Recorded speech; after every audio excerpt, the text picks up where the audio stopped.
Shalom a todos. Amém. Podem se sentar, tenham liberdade. Eu quero agradecer ao eterno Hashem, o eterno Deus, pela oportunidade de estar aqui com vocês. Esta semana eu estive ministrando na EBO de Lorena, onde o pastor também esteve na quinta-feira, e o pastor Pedro, que é nosso amigo, todos nós do Ministério do Belém, me indicou para estar aqui com vocês e eu me sinto muito honrado. Que o Eterno vos abençoe, os nossos anciões, obreiros da casa do Eterno, que Deus os abençoe. Muito obrigado. Pastor, obrigado por me receber de coração. Amém? Eu acabei de completar 40 anos que eu prego.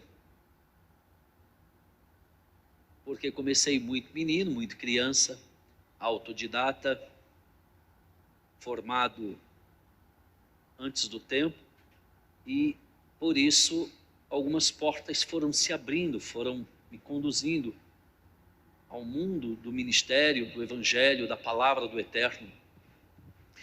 E o Eterno Deus foi muito bom comigo.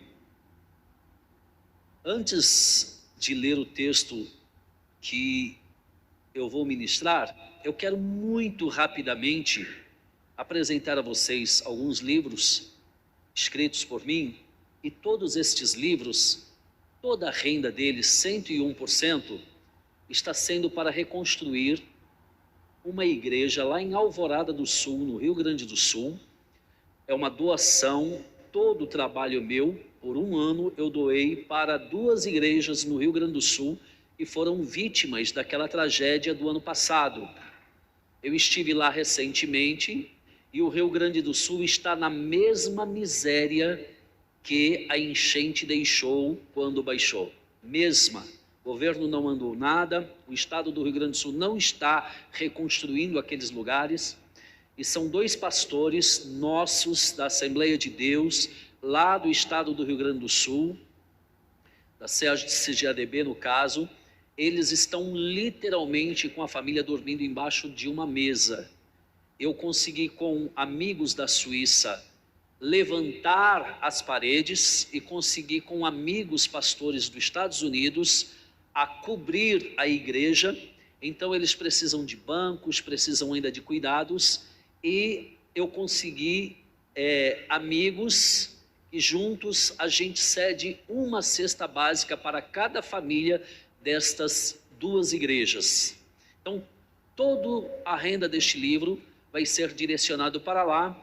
Então, seria muito honroso poder contar com a ajuda de vocês, abençoando os nossos irmãos ali. Eu tenho um livro aqui, Os Pecados da Minha Religião. Este livro eu escrevi falando de muitas coisas que são feitas na Igreja de Jesus, que Jesus nunca mandou fazer. São várias, tá? Por exemplo, vou dar um exemplo de uma coisa, por exemplo, tá? Um exemplo de uma coisa, por exemplo. É muita redundância, né? Mas vamos lá. Se o orgulho foi o pecado que levou Deus a expulsar o diabo do céu, por que ninguém expulsa os orgulhosos das tribunas? Eu falo aqui sobre a raiz do orgulho dentro das raízes do hebraico. Festas, todas as festas que comemoramos são de fatos bíblicas no tempo de Deus. Hoje, por exemplo, hoje, agora que eu estou falando, os israelitas, os judeus do mundo inteiro, estão comemorando o Passover, ou o Pessah, que é a Páscoa. A Páscoa bíblica é hoje, e não daqui a pouco. A Páscoa de daqui a pouco é calendário romano.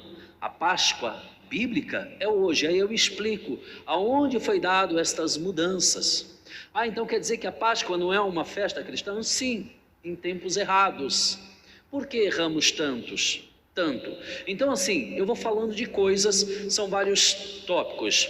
Outro livro que eu tenho aqui, maravilhoso. Se você entrar no Google e procurar Bíblia do Capelão, os estudos daquela Bíblia foram feitos por mim. Eu escrevi um livro a pedido de uma editora de São Paulo, foi doado para a Instituto Kairos, que faz trabalhos de caridade, e eu liberei a autoria para a CPP, que é a Casa Publicadora Paulista, que distribui essas Bíblias. Toda a renda dela vai para trabalhos sociais. Escrito por mim: como evangelizar crianças, adolescentes, jovens na faculdade, no trabalho, o patrão, o empregado, como os pais lidam com os filhos. Aqui tem um capítulo só de psicologia pastoral, que é uma das minhas formações universitária, e aí eu coloco tudo neste livro, e é um livro que tem edificado muitas vidas. Eu tenho um outro livro aqui, Segredos Judaicos da Prosperidade e Riqueza. Imagine, Hitler matou 6 milhões de judeus na Segunda Guerra Mundial. Pegou os judeus, levaram para os guetos, para as prisões e para os campos de concentrações. Esses judeus, muitos eram banqueiros, ricos, milionários, empresários, industriários. Depois de 6 milhões deles mortos, os Estados Unidos, aliado com os ingleses, derruba o Terceiro Reich. No português aqui se diz o Reich, é o Reich de Hitler, e os judeus, mais ou menos uns 150 a 200 mil judeus que ainda permaneceram vivos, foram soltos. Eles não voltaram para as suas mansões, castelos, bancos, indústrias, como tinham. Eles saíram errantes pelas ruas, alguns ainda morrendo pelo caminho nas florestas da Europa. 12 navios vieram para o Brasil e Getúlio Vargas não permitiu eles atracarem. Estes mesmos navios foram para os Estados Unidos, muito bem recebidos, e construíram Manhattan. Apenas 3 navios clandestinamente ficaram por aqui. Nós temos em torno de 200 mil judeus no Brasil deste povo.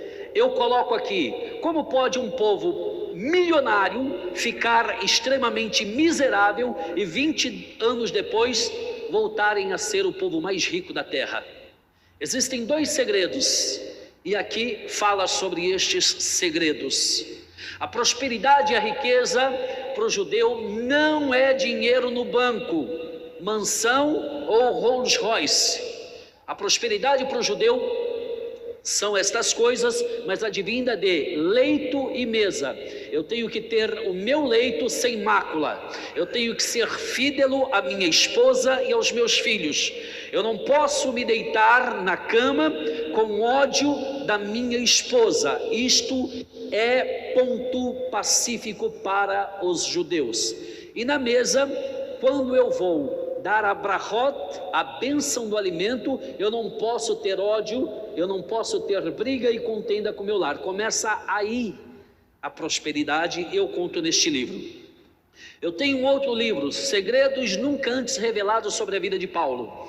Eu fiz toda a viagem de Paulo, que está descrita em Atos, saindo de Jerusalém, passando pela Ásia Menor, todas as cidades da Grécia. Primeiro naufrágio de Paulo, segundo naufrágio de Paulo, primeiro ilha de Creta, segundo em Siracusa.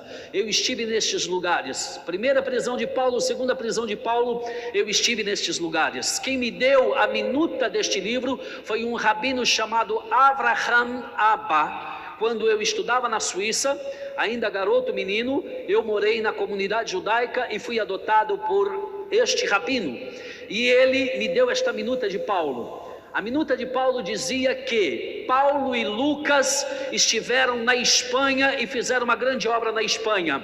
A Bíblia diz em Romanos capítulo 15, o apóstolo Paulo diz: e quando eu sair daqui, ele está em Roma, tinha sido liberto da prisão. Quando eu daqui sair, eu vou para a Espanha, e de passagem estarei convosco. Para ele sair da Itália, Roma, e ir para a Espanha, de passagem, obrigatoriamente por mar ou terra, ele teria que passar pela Gália. A Gália, que dá origem ao livro de Gálatas, não é o que diz a teologia cristã, que os Gálatas da Ásia Menor nunca existiu na geografia de qualquer tempo da história alguma cidade que se chamasse Gália na Ásia. Gália é literalmente a França. os gauleses. Por isso que o símbolo da França é um galo, vem de galo. Paulo esteve na França, segundo a minuta, eu estive lá, eu pessoalmente estive na Gruta de Lázaro. Quem que Paulo encontra na França? Lázaro, Marta e Maria e, segundo o histórico, Maria, Miriam, mãe de Yeshua. Viviam ali, eu coloco tudo neste livro. Eu estive lá, o lugar existe, memorial existe, o histórico da cidade existe. Paulo, ele fez o culto fúnebre de Lázaro, agora morrendo pela segunda vez e definitivamente com 98 anos de idade.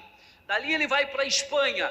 Há uma praga na Espanha, uma pandemia matando milhares de pessoas naquela ocasião, e quem conseguiu a cura para eles foi Lucas, o médico de Paulo, e lá em Saragota existe uma estátua literalmente de Paulo e Lucas pelo memorial desta passagem. Tudo isto eu escrevi neste livro. Quem eram os dois homens do caminho de Emaús? Você vai saber neste livro. Qual foi a equipe? Quem participou da equipe que escreveu o livro dos Hebreus neste livro? Um livro fantástico que vai te edificar e ainda você vai abençoar a missão no Rio Grande do Sul. Tu pode dizer amém? Amém. Com qual propriedade escrever sobre prosperidade judaica e questões judaicas sobre Paulo?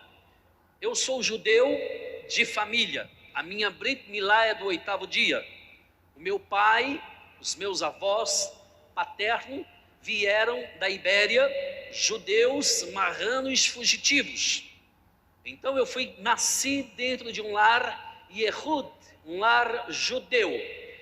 A minha mãe, os meus avós materno, o meu avô foi o primeiro diácono da Assembleia de Deus no Belenzinho com o pastor Cícero Canuto de Lima em 1936. É muito tempo de história. A minha mãe, com 77 anos hoje, nasceu membro do Belenzinho em São Paulo, e eu nasci na família judaica, mas com a partida do meu pai, quando eu tinha 6 anos, minha mãe foi morar com os meus avós maternos, pais dela, e então eu cresci dentro da Assembleia de Deus. Quando fui estudar na Suíça com 21 anos com uma bolsa, por ser autodidata e não por ser adinheirado, porque lá só estuda quem tem família que tem dinheiro, mas eu ganhei uma bolsa porque eu passei em primeiro lugar num concurso onde tinha mais de 10 mil pessoas concorrendo, e ganhei uma bolsa, fui estudar, e a comunidade judaica me recebeu, porque minha família não tinha como me bancar na Suíça. Então eu fui recebido pela comunidade judaica e fiz então Techuvá. Techuvá é quando alguém tem origem judaica e faz o retorno aos princípios do judaísmo. Quando eu terminei o meu mestrado na Suíça, eu ganhei uma bolsa dada pela comunidade judaica para estudar num seminário em Israel. E aí então eu fui estudar numa yeshiva. Yeshiva é seminário rabínico. Eu estudei na Or David de Jerusalém, em Israel. Quando eu terminei todo este curso, toda esta estrada, eu tinha que tomar uma decisão: ser rabino ou ser pastor. O meu pastor no Brasil é um pastor muito conhecido, muito provavelmente amigo do pastor da igreja, que é o pastor Elienay Cabral. Trabalhei com ele 18 anos e foi ele quem me ordenou a pastor. Somos amigos até hoje, viajamos muitos cantões do mundo, ministrando, e eu secretariando ele pelos Estados Unidos. Então, eu tomei uma decisão: eu continuarei sendo assembleiano, porque eu dou mais, imaginei eu que daria mais fruto dentro das Assembleias de Deus com os meus irmãos evangélicos do que lá dentro do rabinato, com uma coisa que é engessada e exclusivista apenas para o judaísmo. Eu preferi estar aqui, por isso cá estou ministrando com vocês com muita alegria no coração. Tu pode dizer amém? Agora eu vou falar um segredo para vocês da palavra amém, que não é segredo, é apenas conhecimento do fato. Não tem segredo nenhum. Talvez seja um pouco impactante, mas é fato, tá? Isso é verdade, é assim. Eu leio a Bíblia no hebraico, então no hebraico, amém não existe. Ah, mas como é isso? A teologia, nós sabemos, está na Bíblia, amém. Amém. O M aberto, amém, não existe. Amém com M é dente. Todas as vezes que você fala amém, você fala dente. Oh, Jesus está aqui, dente, dente, dente, amém, amém, amém, dente. Amém, original no hebraico, que dá o sentido de que assim seja, é com N. Então é na ponta da língua, amém. É com N. O hebraico ele tem muito disso. Muitas coisas na tradução, ela foi traduzida de uma forma não compreendida. Quem traduziu muito provavelmente não dominava o hebraico. Então, assim se deu. Então, vocês podem dizer um amém. A língua da ponta do amém, amém. Vamos lá. Mateus, livro de Matitiarro, que é o livro de Mateus, capítulo de número 24. Eu tenho pouco tempo, então assim, eu não gosto de ministrar falando rápido, porque eu acho que uma ministração, ela tem que ser ouvida, inteligível e entendida. Mas porque o tempo, para mim, está muito remido, extremamente remido, não chegará a 20 minutos de fala, então eu vou falar que nem um narrador de futebol. Portanto, preste atenção, para que você entenda o que Yeshua, o Filho do Eterno, o nosso Mashiach e Salvador, quis dizer em Matitiarro, Mateus capítulo 24 e o versículo de número 14. Mateus 24, 14. Eu acho que vai vir para a tela, já está. Eu só quero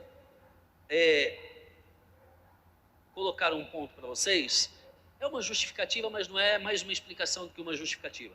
Eu fui ministrar numa das nossas igrejas conhecidas do nosso campo, no interior de São Paulo, uma das maiores, ou a maior talvez, e quando lá cheguei, me levaram para o gabinete, me seguraram, o culto começou, rolou, foi, harpa, irmão, irmã, fulano, ciclano, beltrano, e foi, e eu ali, eu meio agoniado, mas a hora de pregar e tal, e não me deixaram ministrar. Por que não me deixaram ministrar? Porque eu estava com este óculos e disseram que trouxeram um pastor vaidoso, mundano, para pregar, porque eu estava com um óculos escuro. Aí, depois eu expliquei para o pastor, e explico para vocês, porque às vezes alguém pode pecar sem saber, e assim a maioria dos nossos pecados é por falta de conhecimento.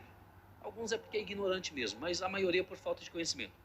Eu sou transplantado nos dois olhos, nervo óptico. Se eu fico sem óculos, primeiro que eu não enxergo nada, e segundo que eu tenho fobia ocular. Qualquer claridade, mesmo do celular, me cega sem óculos. Eu não enxergo nada, fica um clarão branco. Eu tenho fobia ocular por um problema congênito. De nascença, é do ventre. Tá bem? Então eu sou obrigado, na verdade eu uso muito mais escuro que isto, mas eu fiz o mais clarinho por causa dessa situação, para os irmãos não ficarem aí achando, o camarada vem de óculos escuros, nem sol tem de noite. Não é verdade? Mas é só por isso. Mateus 24, 14 nos diz assim: e este evangelho do reino será pregado em todo o mundo, em testemunho a todas as nações, e então virá o fim. Eu quero pedir para o pessoal da mídia que, se possível, permaneça com este versículo na tela. E este evangelho do reino será pregado em todo o mundo, em testemunho a todas as nações, então virá o fim. Eu estou morando fora do Brasil desde os meus 21 anos de idade. Acabei de completar 52, são mais de 30 anos fora do Brasil. Muito raramente eu venho ao Brasil. Muito raramente, agora vai ter a convenção. Eu aproveitei um processo de um tratamento de saúde que, justamente por estas questões que estão se agravando, e lá nos Estados Unidos ficaria $150 mil, aqui o SUS faz de graça. Então vem para o Brasil, né? Não se acha $800 mil assim de qualquer forma, nem teria, nem teria. Mas vim para o Brasil por várias questões e cá estou. Aí chegando aqui, a maior agência missionária do mundo, ela chama-se Jocum, Jovens com uma Missão. Eles estão no mundo inteiro, o trabalho deles é de fato fantástico. Se você não conhece, conheça a missão Jocum, é fenomenal. É a maior missão jovem que já existiu desde os apóstolos. É fato. E eles estavam numa conferência missionária na cidade de Curitiba. Assim que cheguei, e sabendo o diretor, que é um brasileiro que administra a Jocum no Chile, em Santiago, ele soube que eu cá estava, me convidou, falou, venha fazer conosco a conferência, venha estar conosco, ministrar um dia pelo menos para nós. Eu fui para Curitiba, estou lá, são 2 ministrações pela manhã, 2 à tarde e 1 à noite, 5 ministrações por dia, 10 dias, são 50 ministrações no evento. Tem muita gente do mundo inteiro, várias línguas, muitas intérpretes, uma estrutura fenomenal. E um que me antecedeu, quando eu cheguei, havia um que estava ministrando.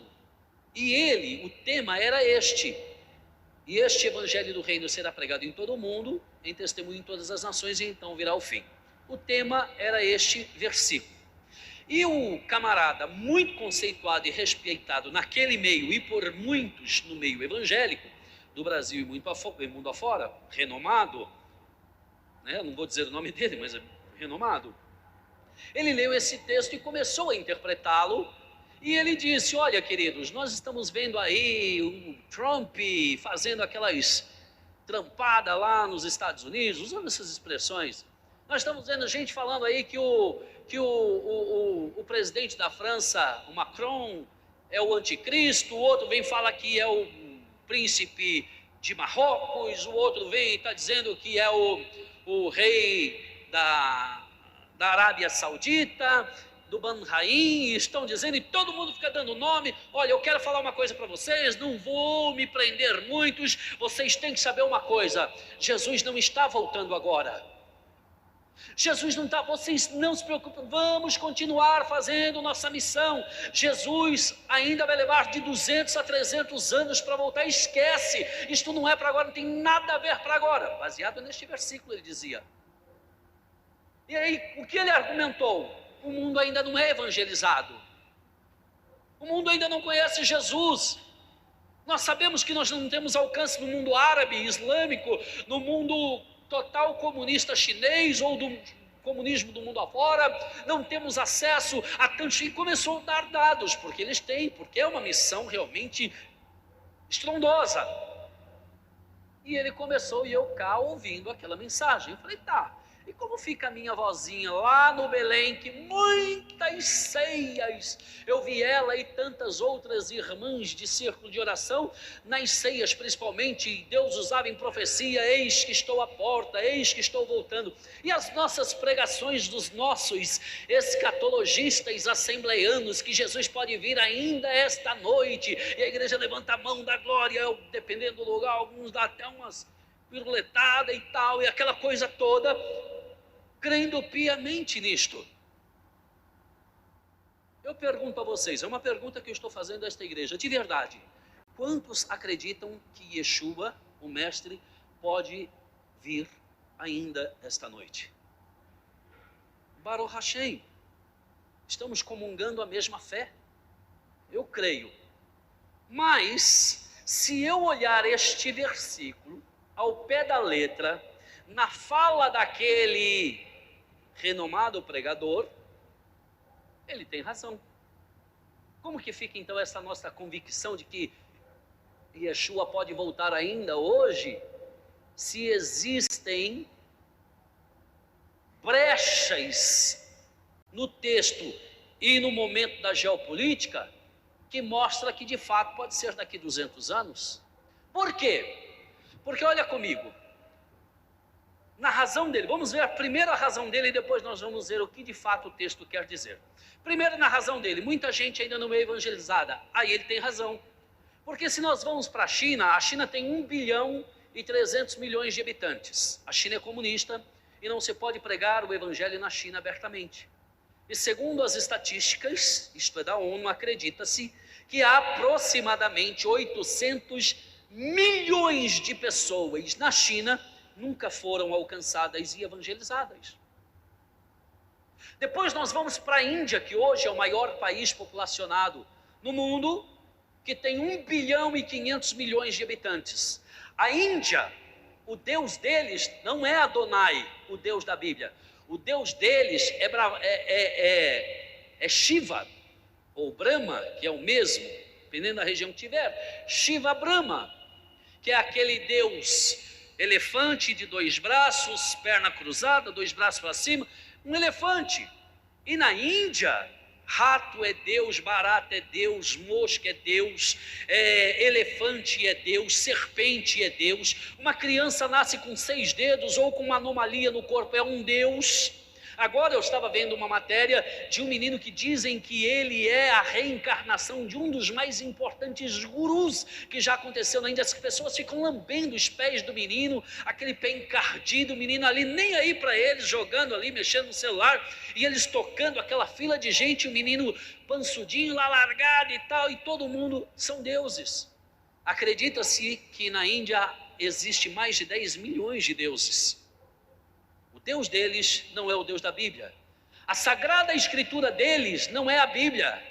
A Sagrada Escritura do indiano, hindu, é o Bhagavad Gita. E eles esperam também um Messias chamado Hare Krishna. Depois nós vamos para o mundo árabe islâmico, que está aí, infernizando a Europa e o mundo. No islamismo, o Deus deles não é Adonai, o Deus da Bíblia, o Deus deles é Alá. Eles não têm um Messias próprio que passou pela terra, eles têm um profeta meio que messiânico, que é Muhammad, conhecido por Maomé. E as sagradas escrituras deles não é a Bíblia, é o Alcorão deste profano e déspota Maomé. Mas eles também esperam um Messias chamado Mahdi. Eles acreditam piamente que Mahdi vai voltar e vai converter o mundo inteiro ao Islã. Eu estava numa conferência de uma universidade aqui em São Paulo, como professor convidado, e o debate era sobre Israel, e alguns porque Israel está matando palestinos, e outros porque se Israel fosse tão bom assim como creem os religiosos, porque tantos odeiam Israel. E eu estava na nossa igreja do Belém, numa escola bíblica, na última EBO, e um irmão do Rio de Janeiro, um pastor nosso, ministrando sobre escatologia. E ele foi falar sobre esta situação. Eu encostei nele depois, falei, diz para mim, de verdade, por que os árabes odeiam Israel? Ah, porque eles são antissemitas. Eu falei, irmão, eles não são antissemitas. Os árabes são semitas, eles também são filhos de Abraão. Todo filho de Abraão é semita. Eles não são antissemitas. Qual é o problema? Quer saber por que o mundo árabe, em exclusividade o Irã, quer tirar Israel do mapa? O presidente do Irã, chamado Muhammad Ahmadinejad, ele disse claramente, disse na ONU 2 vezes, disse muitas vezes na televisão, nós vamos tirar Israel do mapa. Por quê? No Alcorão, existem o islamismo tem 2 braços. Tem os sunitas, que a sede deles fica em Meca, na Arábia Saudita, e tem os xiitas, que a sede deles fica no Teherã, ali na Pérsia, que é como que é Pérsia em português? O Irã, que é o Irã, ok? E por quê? Qual a diferença? Os sunistas árabes, eles seguem os preceitos de Maomé. O profeta deles é Maomé. Os xiitas persa, que é o Irã, o profeta deles é Omar Sadif, que é da ordem dos Ayatollahs, ou seja, Omar Sadif Ayatollah. Então, segundo eles, o 10º imã é profeta. Existiram 10 imãs da ordem dos Ayatollahs. O 10º imã, o 10º profeta da ordem dos xiitas, profetizou, e eles pegaram esta tal profecia e inseriram no Alcorão deles, dos xiitas do Irã. A profecia era que eles estão esperando o Messias deles, chamado Mahdi, e Mahdi virá, e quando vier, ele vai converter o mundo inteiro ao xiitismo. Não é ao islamismo apenas, mas ao islamismo ortodoxo xiita do Irã. E para isto acontecer, obrigatoriamente, Israel e a Bíblia têm que ser extirpada da terra. Então, qual é o projeto do Irã?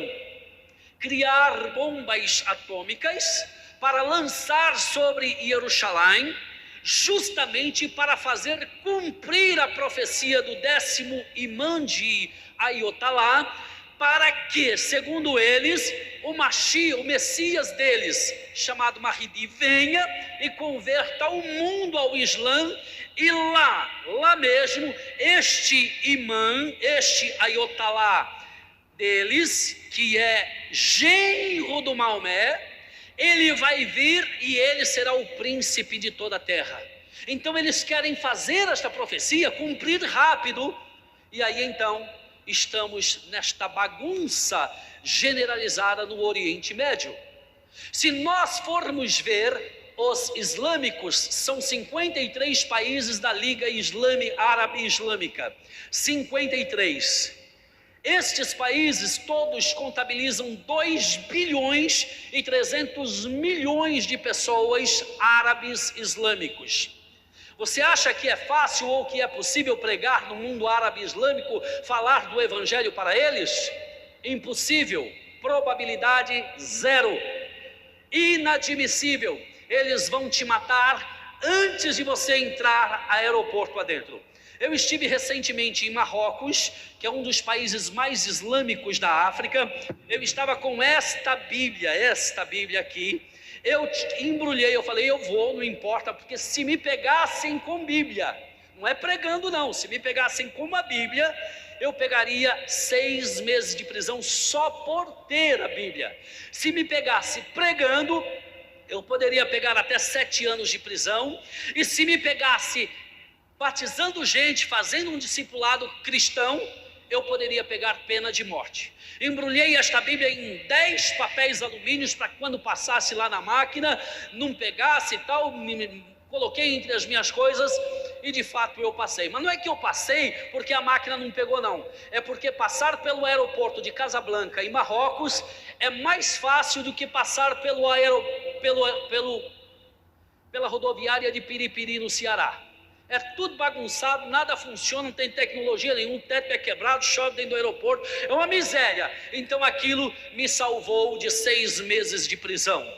Mas é impossível pregar. Aí nós temos outros países que não podemos pregar abertamente. Tem mais países comunistas como Cuba, Coreia do Norte. Nós falamos de Coreia do Norte, mas tem um país que ainda é pior que a Coreia do Norte, chama-se Vietnã do Norte. Muito pior o comunismo deles e o isolamento deles. Nós temos muitos países fechados. Então, se nós formos ver, existe aí em torno de aproximadamente 3 bilhões a 4 bilhões, metade do planeta ainda não foi alcançado. Aí eu tenho que dar razão para o pregador da Jocum. Olha lá, ó. E este evangelho do reino será pregado em todo o mundo, e aí que virá o fim. Aí eu pergunto para vocês, quem está com a razão? O pregador da Jocum ou a nossa fé pentecostal assembleiana? Me ajuda, por favor. Quem está com a razão? O texto está dizendo que para Yeshua, o mestre, vir, tem que ser pregado em todo o mundo. Pois bem, vamos explicar o texto para vocês. Vamos entender o texto. Ok? Vamos entender o texto. E uma coisa eu quero garantir para vocês. Se Yeshua vai voltar daqui 300 anos, ele mentiu. Mentiroso. Para os dias que estamos vivendo, para o hoje, o agora, se Yeshua for voltar daqui 300 anos, partindo do hoje, ele é mentiroso. Como? Da boca dele, segundo o profeta Isaías, no capítulo 60, nunca saiu engano, então ele nunca mentiu. A própria Bíblia diz que nele não há erros e nem sombras de variações. Então jamais ele erraria ou mentiria. No livro de Números, capítulo 23, verso 19, diz: Deus não é homem para que minta, e nem filho do homem para que se arrependa. Porventura diria e não faria? Falaria e não cumpriria? Portanto, ele não mentiu. E se eu disser para vocês que, mesmo baseado neste versículo, eu vos garanto piamente que Yeshua sim pode vir hoje para arrebanhar o seu povo. Se ele pode vir hoje, e o texto diz que primeiro o mundo tem que ser evangelizado, alguém está mentindo, ou Yeshua, ou eu, ou nós, porque vocês acreditaram junto comigo, pode ser hoje. Ou ele mente, e ele não mente, ou nós estamos mentindo. Eu vos pergunto, estamos mentindo? Isto, no judaísmo, quando a gente interpreta a Bíblia, é assim, é com desafio no texto. Não é com achômetro, que nem a gente está ouvindo. A última reunião de obreiro eu estava lá. Não dá nem para ficar até o final. Felizmente, tem um pastor Emanuel da vida que vai lá, mas os 2, 3, e ministra, a gente ouve com graça. Mas não dá. Um acaba com tudo. Interpreta. Está horrível ouvir os nossos abnegados. E lá não fala qualquer um não, é tudo presidente de campo, é tudo teólogo, é tudo diretor de não sei o quê. Eu mesmo nunca falei lá. Já ministrei em ceia, já ministrei em cultos, já ministrei em já ministrei em congresso, mas nunca ministrei numa reunião de obreiro. Por quê? Porque é só... E os camaradas estão fazendo horrores com as interpretações da Bíblia e o povo acredita. Porque é um grande líder, o povo acredita. Quem que está mentindo? Não há mentira aqui, nem de vocês, de mim para vocês, de vocês para comigo, para com a igreja, e nem de Yeshua, porque Yeshua não mente. O único mentiroso e pai da mentira, João 8, 42 ao 44, é o Hassatan. Ele é o pai da mentira, ele nunca se firmou na verdade. E não é dele que nós estamos falando, é da Escritura, é do Messias, o nosso Salvador. Pois bem, o que este texto quer dizer? Entenda, o não pregar o evangelho do reino. Olha lá o que o texto diz. E este evangelho do reino será pregado em todo o mundo. Pois bem, agora entenda o texto. O não pregar o evangelho do reino não impede a volta de Yeshua para hoje. Por quê? Vamos lá, e aí eu começo então a pregar falando rápido por causa do tempo, que eu só tenho mais 2 minutos pelo tempo. Ah, pode um pouco mais? Ah, então tá bom, já melhorou um pouco. Eu concluo rápido. Veja bem, Deus é um Deus ordeiro, Deus é um Deus de ordem, ok? Deus é um Deus de ordem. Eu posso ser desorganizado com horário, com tempo, homens normalmente são desorganizados, chega em casa, tira sapato de um lado, meia para o outro, toma banho, cueca pendurada lá, de qualquer jeito, toalha molhada, as mulheres têm que ficar correndo, homem é meio desorganizado. As mulheres já são mais alinhadas, mas na hora de sair para o culto, algumas é aquela briga. Sabe, nós somos, é natural da gente, a fadiga, o cansaço, muito trabalho, o tempo, depende de muitos fatores, mas Deus não depende de fator nenhum, Ele é. Na verdade, na realidade, que é a realidade, Deus Ele nem existe, na verdade, Deus não existe, Deus Ele é. Eu existo, você existe. Quando Ele disse haja, então algo passou a existir. Ele não existe, Ele é. Ele é a eternidade, Ele é a verdade, Ele é a própria criação, Ele é o tempo, Ele é. Ah, mas Deus não está ligado ao tempo. Não, Ele que criou o tempo, então o tempo está ligado a Ele. Agora, Ele é superior ao tempo, é diferente, está acima do tempo, Ele é atemporal. Mas o tempo está nele porque foi Ele que inventou. Se Ele não tivesse inventado, criado o tempo, nós nem saberíamos que existia tempo. Então, Ele é Senhor de todas as coisas e é o ordeiro, ok? E Deus, Ele, segundo a teologia das Assembleias de Deus, ok? Deus trabalha em tempos dispensacionários. Eu sou aliancista, eu creio na aliança do sangue do Cordeiro e da Brit Hadashah. O que é Brit Hadashah? A aliança do Novo Testamento, do Novo Tempo, da morte e ressurreição do Filho de Deus para a redenção dos homens. Aliancista. Mas eu sei que explicando o trabalhar de Deus no tempo em dispensações fica mais compreendível. Então vamos lá, Deus Ele trabalha no tempo. Qual é o número, por exemplo, qual é o número da perfeição em Deus? Nós sabemos, o número da perfeição em Deus, todo mundo diz que é o 7. Pois bem, fique sabendo hoje que o número de Deus não é o 7. O número de Deus nunca foi 7. O número de Deus na gematria bíblica é 1, porque Deus, ele é ele é único. As nossas orações judaicas, a primeira do dia, que é o nosso Minhaim, a oração da manhã, todas as nossas primeiras orações, quando acordamos, nós oramos assim: Shema Israel, Adonai Eloheinu, Adonai Echad. O que é isto?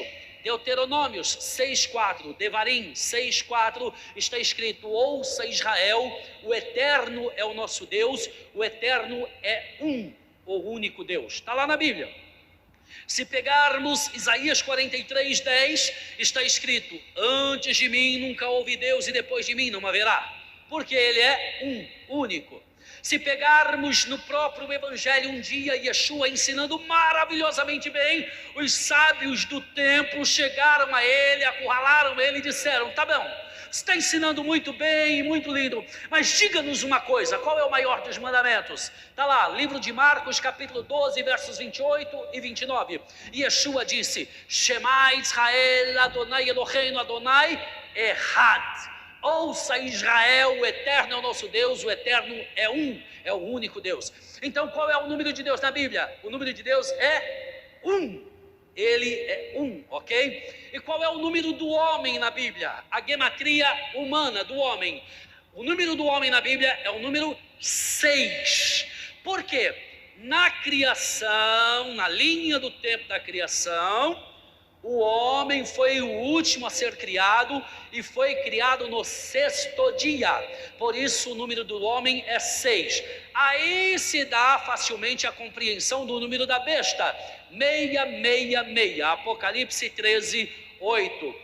E dali para frente, 666. Por quê? Porque no reino do anticristo haverão 3 homens governando a terra malignamente: besta, anticristo e falso profeta. 666. E o texto do hebraico na Brit Hadashah diz no plural, são número de homens. Se olharmos no João Ferreira de Almeida, diz número de homem, de um homem.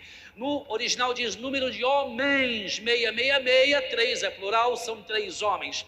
E o 7, onde fica o 7? Se você pegar o número de Deus, que é 1, e pegar o número do homem, que é 6, 6 mais 1 é 7. E aí então o 7 é o número da perfeição em Deus. Não é o número de Deus, é o número da perfeição em Deus. 7 é o número da perfeição, porque de tudo que o Eterno criou, a única coisa da criação que semelha-se a ele é o homem, a sua imagem e semelhança. Tudo é perfeito, mas nada é tão perfeito quanto nós, com raciocínios para adorá-lo, glorificá-lo e exaltá-lo e servi-lo de todo o nosso coração. Então o homem foi feito para servir ao Eterno literalmente, ok? Então o 7, você falar de 7 é um trabalhar perfeito de Deus. E as dispensações na Bíblia também são 7. A primeira dispensação é chamada de inocência, lá no Jardim do Éden. A Bíblia diz que o diabo incorporou a serpente levou o pecado para Eva, Eva levou o pecado para Adão e os nossos pais pecaram. Isso está em Gênesis 1:3 ao 3:24. Quando eles pecaram, eles foram expulsos do Éden, que veio então a segunda dispensação chamada de consciência, que teve um período de 1656 anos. Gênesis capítulo 3:10 e capítulo 4 ao 19. Depois nós temos inocência, consciência. A terceira dispensação é a dispensação do governo humano, estabelecido por Deus por intermédio de Noé num período de 427 anos. Gênesis capítulo 7, do verso 10 e 11 e capítulo 8, do 10 ao 19. A quarta dispensação é chamada de dispensação patriarcal, estabelecida por Deus por intermédio de Abraão num período de 430 anos. No livro de Gálatas 3, Hebreus 13, do 1 ao 8. As dispensações ligadas a Abraão, 430 anos. Nós temos a quinta dispensação, que é a dispensação da lei, estabelecida por Deus por intermédio de Moshe Rabbeinu, Moisés, num período de 1430 anos, que teve início em Êxodo 19:8 e se estendeu até Yohanan, livro de João 1:17. João 1,17 está escrito literalmente assim: porque as leis foram dadas por Moisés, mas a graça e a verdade vieram por nosso Salvador Yeshua, o nosso Mashiach. Então, da cruz para cá, da crucificação, eu não sou muito fã da cruz, a crucificação para cá, nós vivemos há mais de 2000 anos na sexta dispensação chamada graça. Eu, você, o pastor, nós, esta e as nossas igrejas e os nossos irmãos no Brasil e no mundo, todos que servem a Deus, nenhum de nós estamos aqui por mérito, por grana no banco ou no bolso, porque somos bonitinho, engraçadinho, ajeitadinho, porque somos diplomadinhos. Ninguém está aqui por mérito. Todos nós estamos aqui porque a graça salvífica, ela nos arrancou das trevas, nos levantando para a sua maravilhosa luz. Graça é mais ou menos isto. Nabucodonosor, arrogante, soberbo, cheio de tantos espíritos perturbadores, o Eterno olha para ele e diz: tu te acha muito grande, vai descer, criar pelos, virar um lobisomem, um lobo na terra, cheio de pelos, e vai comer grama, mato, você vai pastar. E ele foi 7 anos pastar. O mesmo Deus pega uma prostituta chamada Raabe, levanta ela e diz: seja contada na genealogia do Salvador da humanidade. Isto é graça. Nós vivemos na sexta dispensação chamada graça. Qual é a dispensação que você vive? Dispensação da graça. É verdade isto? Então olha o texto que ele diz: e este evangelho do reino será pregado em todo o mundo. Depois que o evangelho do reino for pregado, aí vem o fim. O fim não é com a volta de Yeshua. O fim é o final da grande tribulação. E depois da grande tribulação, aí o Mashiach implanta o reino milenar. Não é isso que Apocalipse diz? O reino do milênio? Está na Bíblia, simples. Não precisa nem interpretar, está escrito assim. Então, nós, a igreja do Eterno, não somos pregador do evangelho do reino. Nós somos herdeiros do reino, mas não somos pregador do evangelho do reino. Nós somos pregadores do evangelho da graça. Tá, e que evangelho do reino é esse que Yeshua disse? Quer saber quem vai pregar o evangelho do reino? O evangelho do reino será pregado na grande tribulação, literalmente no período da grande tribulação. Quem vai pregar o evangelho do reino? Judeus. Eu sou judeu, já sabem, já testifiquei. Existem 8 milhões de judeus morando na Eretz Israel, na terra de Israel. Fora de Israel, existem outros 8 milhões de judeus espalhados. Somos em 16, a média de 15 a 16 milhões de judeus existentes, registrado pelo governo de Israel, ok? 18 milhões, é um número muito pequeno, tá? Os judeus não acreditam que Yeshua é o Mashiach.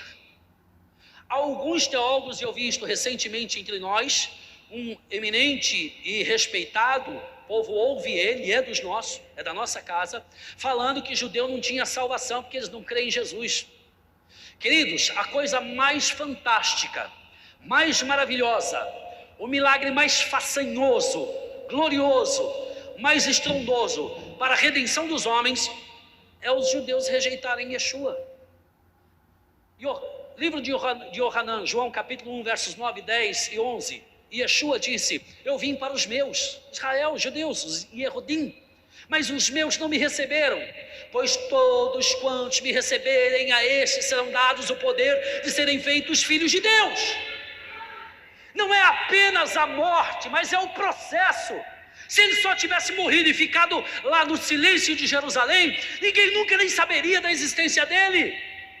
Mas quando os judeus o rejeitam, isso se espalha pelo mundo, através da perseguição dos apóstolos, e chega 2000 anos a nós. Graças a Deus os judeus o rejeitaram. Mas os teólogos parecem que não estão entendendo o processo também, igual os judeus ignorantes. Quem é mais ignorante? Eu fui para ele e disse: você já leu Romanos 11? Que Paulo disse que os judeus estão afastados da graça e da salvação em Yeshua, porque existe um tempo para a redenção dos goíms, que são os gentios, e das nações. Enquanto não se cumprir o tempo da redenção dos gentios, eles não abrirão os olhos deles. Mas você está errado, não ensina. Eu fico irado com eles, eu fico irado. Não me ensina essas coisas, o povo vai acreditar em você. Como que você vai tirar da cabeça da galera agora? Isso é antissemitismo. Isso é gerar ódio no coração da igreja contra Israel. Isto quem fez foi a igreja católica, foi Martim Lutero a vida inteira na história. Mentira esta pregação, é mentira esta teologia. Graças a Deus, eles não aceitaram a Yeshua. Agora haverá um tempo em que, quando Yeshua retornar, Zacarias 14 diz: quando ele vier do Monte das Oliveiras, o monte vai tascar, rachar no meio, e eles vão ver que Yeshua é o Mashiach. O texto do profeta diz: e eles dobrarão seus joelhos, arrancarão cabelos da cabeça, rasgarão as tuas vestes e dirão: por quê? Por que nós não aceitamos aquele a quem nós mesmos matamos? Já sabemos quando eles irão se converter. É um processo de Deus com eles, não é da igreja. Sexta dispensação é graça. 2.000 anos. A Bíblia nos diz, segundo Pedro 3,8, que um dia para o eterno é como? E 1000 anos é como? Salmos capítulo 90, verso 4 diz, Salmos 90 é tanto quanto 91, é de Moisés. Moisés, ele diz no Salmo, que o fim da vida de um homem é de 70 anos. Salmos 90, 10, que um dia para o eterno é como 1000 anos que se passou. Então um dia como 1000 anos é como um dia, ok? Se você pegar de Noé, de Adão ali na saída, Noé, já a dispensação fora do Éden, até Moisés foram 2000 anos, ou 2 dias, claro que é uma metáfora, porque Deus está além do tempo, ele é atemporal. Isto é para Deus. Se pegar de Moisés até Yeshua, o mestre, a morte e ressurreição, mais 2000 anos são 4.000 anos ou 4 dias. E se pegarmos de Yeshua, do mestre, até hoje, mais 2000 anos são 6. Deus trabalhou 6 dias e descansou no 7º. Quando nós entramos no ano 2022, Baruch Melech Halá Baruch Hoshem, que o eterno Deus, o glorioso, vos faça compreender, que o Shema Israel vos faça compreender, que o Rosh HaKodesh, o Espírito de Deus, vos faça compreender isto que eu estou dizendo. Em 2022, no calendário hebreu, no calendário judaico, dos anos corridos, porque lá não para continuar 2000, dos anos corridos, nós entramos no ano 7000 do calendário corrido hebreu. Desde 2022, nós já entramos no processo do tempo do descanso do Senhor. A partir de 2022, pelo calendário bíblico de Israel, a qualquer momento, o mestre vai se apresentar para a sua eleita. O mestre será conhecido de fato pela sua eleita. O Messias está às portas. E aí eu precisaria literalmente de no mínimo 1 hora para provar para vocês que Yeshua já está atrasado com a sua igreja. E está mesmo. Por várias profecias e coisas. Eu sigo Israel. Eu sou membro da comunidade judaica. Eu vejo o que está acontecendo. Só uma coisa eu vou dizer para vocês. O anticristo literalmente tem que ser um judeu. Por quê? Eu frequento sinagoga quando estou no Brasil, na América também, nos shabbats, nos sábados eu vou à sinagoga. Ok? Eu vou à sinagoga. Os judeus, se eu levar um amigo que não é judeu para a sinagoga, se for de uma festa que nem hoje é Páscoa, eu até consigo entrar com um amigo, com um colega, com alguém. Mas nas nossas reuniões, se não é judeu, não entra. Existe na porta um símbolo, na porta de toda sinagoga no mundo inteiro, existe uma mezuzá. Se o indivíduo não reverenciar, não passar ali pela mezuzá, todo mundo já sabe que ele não é judeu, porque o judeu jamais vai entrar numa sinagoga sem tocar na mezuzá e fazer a oração da mezuzá. Ninguém. Então ele sabe que não é judeu, não entra, é barrado, sai. Aí o povo fica dizendo, porque o anticristo é Barack Obama. O anticristo, quando era menino, eu ouvia os escatologistas nossos da época falando que era Ronald William Reagan, presidente dos Estados Unidos, porque Ronald tem 6 letras, William 6 letras, são os 3 nomes daquele presidente, Reagan 6 letras, 666, ele é o anticristo. E já inventaram tantos anticristos.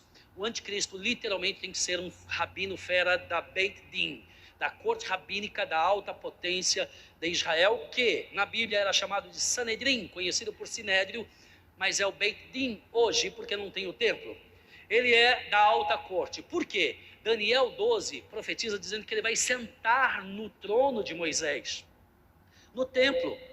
E Paulo fala em 1 Tessalonicenses 2, e depois ele repete no 2 Tessalonicenses 2 e 3, a mesma coisa, que o anti-Mashiach, o anticristo, vai sentar no trono do Messias e ele vai pedir adoração para si. E o judeu não adora 2 deuses, 3 deuses, trindade, eles não adoram, é um só Deus, Hashem, o eterno Adonai é o Deus, e acabou.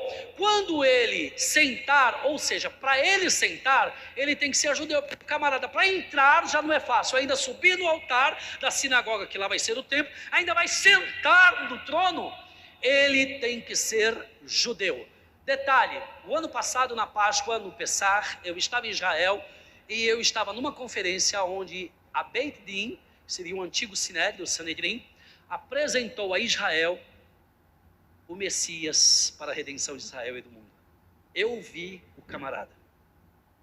Israel já tem o Messias para apresentar para o mundo. A igreja sabe disso? Não, porque vocês não são judeus, não estão inseridos na comunidade judaica, não está exposto para o cristianismo, para o mundo. Mas o anticristo já está na terra, porque não existe 2 Messias, não existe 2 Salvadores. Aquele ali é o falso e o verdadeiro virá para desbancá-lo.